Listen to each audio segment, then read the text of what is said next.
આ વિડિયો શરૂ કરતા પહેલા હું તમને એક પ્રશ્ન પૂછું છું, તમે મિડલ ક્લાસ છો? જો હા, તો આ વિડિયો આખો જુઓ, કારણ કે અહીં કોઈ મોટિવેશનની ખોટી વાત નથી. અહીં છે તમારી અને મારી સાચી કહાની. મિડલ ક્લાસ હોવાનો અર્થ માત્ર પૈસા ઓછા હોવાનો નથી. એક એવી લાઈફ છે જેમાં સપનાઓ મોટા હોય છે પણ ખિસ્સા ખાલી હોય છે. મિડલ ક્લાસ એટલે ગરીબ નથી, અમીર નથી, પણ હંમેશા ચિંતામાં જીવે છે. મિડલ ક્લાસ માણસ ઈએમઆઈમાં જીવે છે, બજેટમાં ખુશ રહેવાનો પ્રયાસ કરે છે અને ચાલશે શબ્દ સાથે જીવન ચલાવે છે.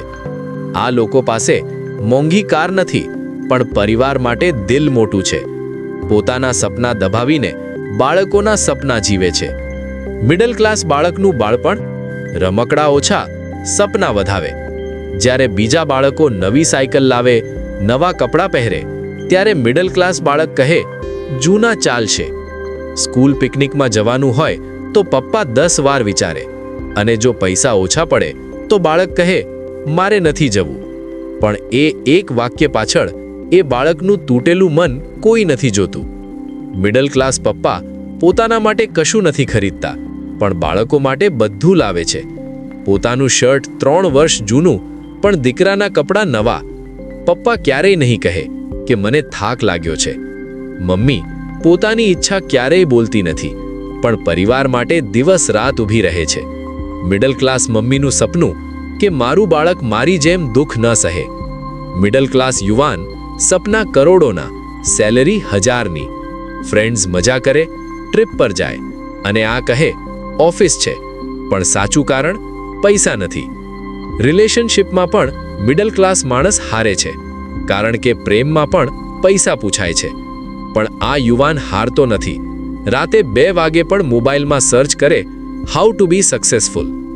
મિડલ ક્લાસ માણસ ડોક્ટર પાસે જવા પહેલા ગૂગલ કરે, કોઈ ખર્ચ કરતા પહેલા 10 વાર વિચારે, કોઈ ખુશી આવે તો ડરે, કાલે મુશ્કેલી તો નહીં આવે.